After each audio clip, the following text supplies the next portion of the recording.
señor decano de la Facultad de Humanidades, señor director de la Escuela de Letras, profesoras, profesores, estudiantes de maestría y intelectuales en general, interesados por este mundo a veces misterioso y no muy comprendido de la lingüística. Cuando Julio me dijo que publicaría el libro, más bien cuando me dio el manuscrito para que lo revisara, al igual que Gerardo, me impresionó, a pesar de que Julio y yo mantenemos una comunicación fluida de discusión. Pero sobre todo me hizo rememorar un poco las grandes décadas de la lingüística. Y quiero comenzar por ahí para las jóvenes generaciones. La lingüística dominicana es sumamente joven. Podríamos decir que la lingüística en general es joven como ciencia, pero como sucede en República Dominicana, los movimientos, las innovaciones suelen llegar con cierto retraso. La lingüística se incuba, digámoslo así, en la década de los 70 en República Dominicana. Se incuba de mano del insigne maestro Celso J. Benavides, que comienza a formar a todas las generaciones coexistentes hoy de lingüistas, a todas, porque aunque no sea de manera directa, lo que no recibieron el beneplácito de sus cátedras, las recibieron a través de sus epígonos, de sus discípulos, que lo hemos seguido y que hemos tratado de ser dignos alumnos de él. Con Benavides, al principio de los años 70, comienza a incubarse la lingüística y de otro gran insigne maestro, Maximiliano Arturo Jiménez Sabater. Los dos hicieron PhD en España a finales de la década de los 60 y tuvieron la generosidad de multiplicar ese conocimiento aquí en República Dominicana. Esa incubación, digamos, tuvo su eclosión en la década de los 80, no de mano de sus precursores, sino de dos grandes figuras para mí dentro de esa década de los 80, que fue la década entonces de las investigaciones lingüísticas, especialmente dentro del área de la sociolingüística y la dialectología, de mano de Orlando Alba en Santiago y sus discípulas más connotadas, Ana Margarita Che y Liliana Montenegro, y por Carlisle González, que en la década de los 80 ya era una figura descollante en ambas líneas, como teórico de la lingüística y sembrador, y como investigador. La década de los 90 todavía se mantenía esa pujanza, pero comenzó el declive del entusiasmo por los estudios lingüísticos.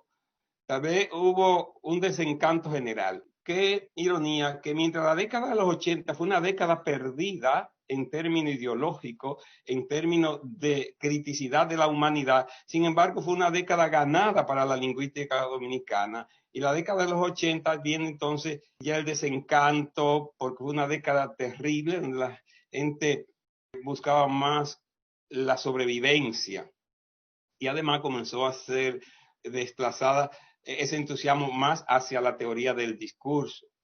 Muy bienvenida, aunque Gerardo y yo sabemos que no se contraponen, al contrario, se complementan y que se puede ser un buen analista del discurso y un buen teórico también. Es más, tal vez hay que suponerlo. Yo dudo de un teórico del discurso sin que tenga un conocimiento profundo de la lingüística. Con este libro hay para mí una esperanza de una vuelta a la vida del entusiasmo por la lingüística. Y coincide con los aprestos de Congreso de Lingüística que está haciendo precisamente de la Pucamaima, Orlando Alba y Ana Margarita, para vuelta al Caribe, porque es ese gran entusiasmo. Son dos grandes esperanzas para que se renueve en esa jóvenes generaciones, porque están para mí conviviendo ahora mismo unas 3 generaciones de profesores, por lo menos, porque no es lo mismo ser profesor de lingüística que ser lingüista. Lingüista es un investigador, es un teórico, no es solamente una persona que enseña. Tenemos profesores de lingüística, pero honestamente hablando hay pocos lingüistas. Yo creo que hemos restado lingüistas en vez de sumado. Creo que hay una gran esperanza. Yo soy hasta cierto punto un soñador, a pesar de que trato de tener una mente científica y ser objetivo, pero existe la objetividad o existe el progresismo objetivo. Yo creo en la progresión objetiva, o sea, con base empírica. ¿Y cuál base empírica me hace pensar que la lingüística y la formación de lingüista va a reconocer, va a renacer todas esas maestrías en lingüística aplicada que tenemos? Anunciaba el decano que ayer el director y él estaban en la inauguración de una nueva cosecha, bueno, sembrando, la cosecha vendrán después, pero están sembrando. No importa, yo sé que hay muchas personas que no tienen condiciones para estar en maestría, pero recuerdo a Benavides que decía, bueno, si de 10 hay uno que lo podemos formar bien, eso es ganancia. Y si uno estaba en 3 y lo llevamos a 5, también es ganancia. No podemos pretender que todos sean estrellas y que todos tengan las condiciones, sino empujar para que sean mejores, que entren mejor. Entonces, este libro se suma a toda una serie de indicadores de que hay esperanza, a que debemos seguir empujando hacia el renacer de la lingüística teórica para reforzar todas las tendencias que están hoy: lingüística cognitiva, lingüística de corpus y sobre todo lo que a mí y a Gerardo y a otros más nos apasiona, que es la, podríamos llamar que, y así dice Van Dijk, que cuando cita la lingüística del discurso ya no es necesario poner apellido, porque ni a la lingüística ni a ningún estudio, sino que la lingüística se encargaría de todo lo que tenga que ver del discurso. De manera que todo es, si no avanzamos más en los estudios del discurso, porque no se está avanzando mucho en los estudios, o no se está avanzando con la celeridad que nosotros quisiéramos en los estudios de la lingüística teórica o de las teorías lingüísticas. Por tanto, tal vez Julio no tenga conciencia del tremendo aporte que está haciendo, que sí, yo sé que tiene un entusiasmo realmente extraordinario por cuestionarlo. Entonces, como yo soy un testigo de excepción, se podría decir, tanto en la génesis de este libro como en la transición de la lingüística. Por eso, en mis últimas intervenciones, se notarán algunos que estoy insistiendo un poco en recuperar la historia. Cuando presentaba a Gerardo como candidato para la Escuela de Letras, y me alegra mucho todos los elogios muy merecidos, o no elogios, vamos a decir los reconocimientos muy merecidos que le hace el decano, yo me siento un poquito orgulloso, me siento un poquito vanidoso, si se quiere, porque justamente yo proyectaba esa escuela de letras, recordarán algunos. Algunos se molestaron, pero esa era la realidad y ahí la tenemos. Entonces, así como tenía esa esperanza, la tengo también para la lingüística. Entonces, es esa base objetiva de que se puede avanzar. Y yo decía en esas presentaciones, tanto de él como de Fran Acosta, recordaba la historia de la Facultad de Humanidades, porque se tiende a olvidar los grandes paradigmas que teníamos. Y por eso he querido recordar un poco, y voy a recordar un poco también la historia de Julio de los Santos, porque no sabemos cuándo podemos desaparecer y se pierde. Que quede algo en la mente de ustedes. Julio comenzó, y no es una biografía, es un testimonio, comenzó su carrera junto conmigo. Es más, fuimos oponentes en el concurso para fonética y fonología. Yo quería que a él le fuera bien, pero que no me ganara, pero que le fuera bien. Por suerte sacamos buenas notas los dos, porque no crean que era esta universidad que había muchas secciones. Eso, la UAS tuvo su gran empuje a partir del gobierno de Guzmán. Hubo una explosión y comenzó, pero los profesores no tenían mucha seguridad o no había mucha movilidad. Eso de concurso en la UAS, eso podía pasar 10 años, un profesor ahí con la misma materia. Podía pasar. Fíjense que lingüística eran Jiménez Sabater y Celso Benavides. Porque eso era todo.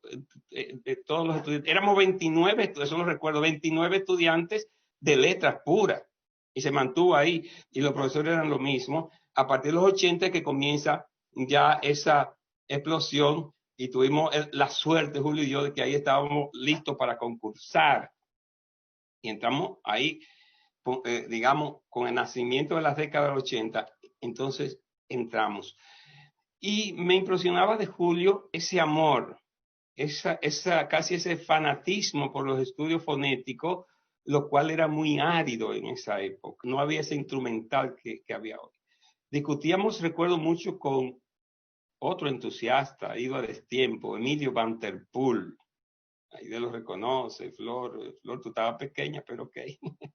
Emilio Van der Poel, y discutíamos, una pena, el mismo Byron, de lo teórico. Julio Cuevas era de nuestra generación, pero siempre fue más hacia la lingüística. Tati Poe era, digamos, intermedio, estaba vacilando entre la literatura y la lingüística, pero era buena en las dos. A Julio, yo recuerdo que le decían el fonético, los profesores, un poquito de reconocimiento y un poquito porque su conversación era sobre la fonética. Eso da una idea de ese entusiasmo que tenía Julio de los Santos por la fonética.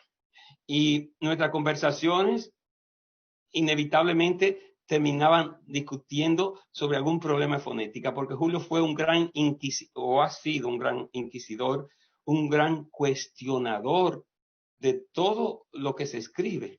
Él me ha dicho muchas veces que a nosotros nos corresponde no tanto difundir la lingüística, sino discutirla y cuestionarla para tratar de aportar algo nuevo, con lo cual yo estoy totalmente de acuerdo. Yo prefiero 9 errores de una persona intentando cuestionar lo que existe que 10 aciertos repitiendo lo que hay, porque ese otro que queda ahí que no fue error, y la historia de la ciencia lo dice, es lo que ha impulsado el desarrollo de todo el conocimiento científico. Por eso Julio no se atreve a equivocar, no se atreve, no tiene miedo a atreverse, mejor dicho, a equivocarse. Y este es un gran reto, porque aunque existe, como lo decía Gerardo, los estudios, se ha hablado de morfofonología, sí, no con tanta recurrencia como uno quisiera, pero curiosamente del morfofonema no se ha hablado tanto y no existe morfofonología sin morfofonema, lo cual parece entonces una ironía que no exista. Julio no solamente ha cuestionado la certeza de los métodos de cementación lexical o morfológica, ha sido un constante cuestionador y a mí me ha tocado servirle de abogado del diablo. Ustedes saben que para los que no sepan esa figura del abogado del diablo, que es una figura con mucho valor académico, aunque ustedes no lo crean. Porque la figura de abogado del diablo, Popper lo dice más bonito, es el proceso de falsación, porque era lo que hacía el diablo, que cuando, no sé si existe todavía en la iglesia, pero eso existía, cuando iban a canonizar a alguien, la misma iglesia elegía a alguien que le sirviera de abogado al diablo y decían, entonces Aide que está presentando a Roa, decía, porque Roa es un lingüista, un cosmolingüista y tal cosa, y él merece el premio de profesor del año, entonces venía Flor, que era abogada del diablo, y decía, ajá, y así y estudiando quién no aprende, es tal cosa, busquen tal cosa, y buscándole, tratando de contrarrestar. Y yo creo que en la academia hace falta que introduzcamos esa figura. Es pesado del diablo, pero digamos esa figura contradictoria que debemos llevar dentro cada uno de nosotros cuando vamos a formular alguna teoría. Hacernos la pregunta contraria. Y es bueno tener a alguien que te diga, y si eso es así, ¿por qué tal otro no es así? Y si es así, ¿por qué no guarda correspondencia con esto? Y tú has visto esto y lo otro, y tú te has detenido a pensar que ya eso lo dijo fulano y tal y tal. Porque eso te ayuda a precisar tu pensamiento, te obliga a precisar tu idea. Y un poco eso es lo que yo he tenido que hacer con Julio, de vez en cuando reconocerle, apoyarlo, promoverlo, estimularle, darle nuevas aristas y otras veces hacerle preguntas desconcertantes. Otras veces oponerme, aún comprendiendo en parte lo que él está diciendo. Me pongo en la posición no del que ya tiene, no del iniciado, sino de los que no se han iniciado, cómo van a comprender y qué preguntas se harían. Y eso lo ha forzado muchas veces a volver a replantearse algunas teorías. Muchas ideas de ese libro, él tuvo que replanteárselas en esas discusiones.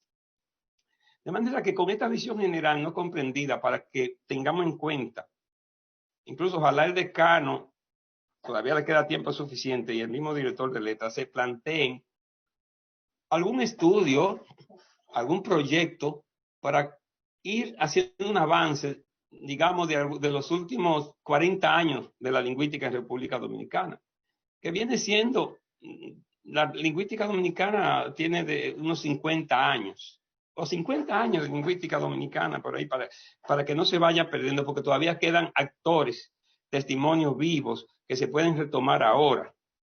Lo mismo, aunque se hizo una historia de la Facultad de Humanidades, pero eso muy aérea, a mi humilde entender, y todavía quedan actores, porque también es una facultad joven, jovencita. Esa facultad tiene 70 años más o menos. O sea, que se puede construir una historia más objetiva, tanto de la Facultad de Humanidades como de la historia de la lingüística y con ella de la Escuela de Letras. Dicho esto, porque ya el director se fue en su presentación a, digamos, al meollo del libro, yo puedo pasar ahora a dar una visión más general, la estructura de ese libro y mi impresión. No sé si fue ahora que lo oí, pero en una parte leí que Gerardo había dicho que este es un libro no para estudiante de grado, y estoy totalmente de acuerdo. No crean que es un libro fácil, no vamos a engañarlo con ilusiones. Es un libro de reflexión y que desafía a reflexionar. Es un libro para leerlo 3 veces, reflexionar, pero al final se construye un conocimiento reposado y sosegado. Yo creo que es un libro ideal para estudiosos, para estudiosos de la lingüística, investigadores y para estudiantes de maestría. Y profesores en sentido general, profesores de letras. Es más, yo me atrevería a decir que debería ser un proyecto también que cada profesor de letras tenga ese libro. No sé, ya sea que Julio se lo ponga a precio de costo. Eso se me ocurrió aquí, no era mi idea de hacer ninguna mercadotecnia ni nada. Pero sí podría ser que Julio, una idea que tiro ahí, lo ponga a un precio de costo, entre el decano y el director hagan el esfuerzo y que cada profesor tenga ese libro para que lo estudie, lo reestudie y reflexione, porque no es un libro para estudiantes, no es un libro de venta masiva y sería un error hacérselo llegar a todos los estudiantes, porque yo creo que crearía más frustración que entusiasmo. Tiene que ser a personas que estén dispuestas a reflexionar y que tengan ya algún referente. El libro está estructurado en 5 capítulos, el prólogo y un epílogo, que dan una estructura, yo diría que bastante coherente. El primer capítulo funge como de marco teórico y metodológico. Él plantea ahí, digamos, los conceptos más generales sobre los cuales se va a sustentar su teoría, y también los lineamientos metodológicos, que obviamente no entraré en detalle porque no se trata tampoco de un reporte de lectura. Es importante porque sigue un método, como también se ha resaltado, bastante riguroso, de lo más general a lo más particular, porque ya en el segundo capítulo él trata de establecer, digamos, esa distinción lengua y habla, una distinción teórica que permita justamente seguir haciendo algunas distinciones más específicas, ya hasta llegar a la morfología, al morfofonema. En el capítulo 30 es el capítulo más rico conceptualmente. Yo no digo, no me atrevería a decir que es el centro del libro, pero aquí ya profundiza en varios conceptos de la lingüística general, de la fonética, básicamente la fonología y de la morfología, que van a completar ese marco teórico, pero ahora de una manera más específica. Es el capítulo también más extenso y más rico teóricamente en términos cuantitativos, porque en términos ya cualitativos sería el capítulo 4, donde ya aquí en el capítulo 4 va a tratar de establecer esa relación entre la morfofonología y la semántica. Y esto es interesante porque la lingüística estructural insistió demasiado en el llamado carácter inmanente de los estudios lingüísticos. Hay quienes dicen que realmente en el original de Saussure no está esa teoría de que la lengua es inmanente, o sea, que la lengua no hay que estudiarla, que la lengua solo hay que estudiarla en sí misma, al margen de cualquier otra relación.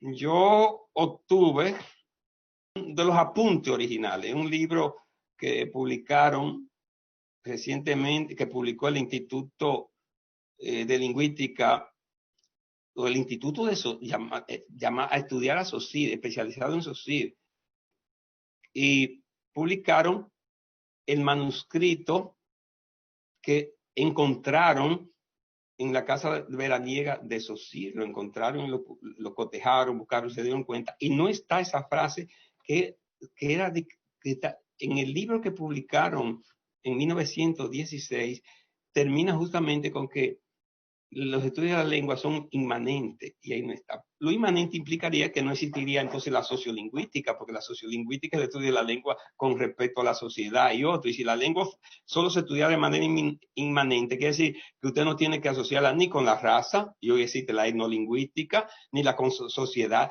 y hoy existe la sociolingüística, ni con la mente, que bueno, con la mente sería un poco, sí, pero no con los procesos que inciden en el desarrollo de la personalidad, que sería la psicolingüística, etcétera. Por eso se ha cuestionado mucho el concepto de inmanente, que hasta cierto punto nos permeó a quienes estudiamos lingüística en esa primera generación de, no voy a decir de lingüista para no ser un poquito presumido, pero digamos de estudiosos de la lingüística. Y porque todavía yo no sé si Carlice nos tiene a nosotros en el reino de los lingüistas, pero sí estudiosos de la lingüística. Entonces, esa primera generación tuvimos muy marcada por esa asepsia que planteaba el estructuralismo. Entonces, es curioso que Julio de los Santos aquí recupera la necesidad de vincular los estudios, especialmente de la morfología, con la semántica, porque todo sería vacío, estaríamos estudiando, sería fórmula. Y por eso este capítulo 4 relaciona la segmentación morfológica con las connotaciones, con los temas, con los contenidos. La lengua no es verdad que es forma y no sustancia, que es otro postulado que causó mucho daño de la escuela estructuralista. La lengua es forma y es sustancia. Sin sustancia, la lengua tiene que expresar sustancia. Todo está a partir. Sin sustancia no hay concepto. El mismo signo lingüístico tiene sustancia, que es el concepto. Entonces, todavía hay una buena generación de estructuralistas que se aferran a esas concepciones formalistas, esas concepciones asépticas, pero con esa edad de asepsia, de que la lengua debe estudiarse en sí misma sin tomar en cuenta relación. Es un gran capítulo que prepara entonces para el capítulo 5, donde va a desarrollar con más amplitud su concepción del morfofonema, que ya Gerardo lo explicó brillantemente, aunque sucintamente, pero yo creo que brillantemente.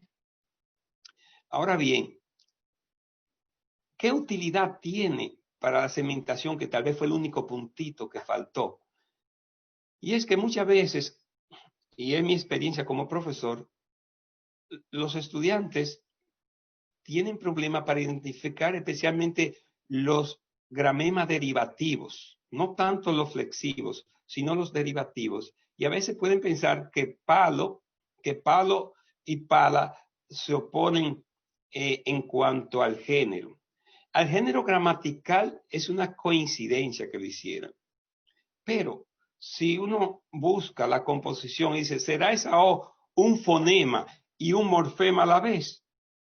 Y será esa A un fonema y un morfema a la vez estamos en presencia de un morfofonema. O sea que la O, la A, la misma N, puede ser cuando la N indica el plural de la tercera persona,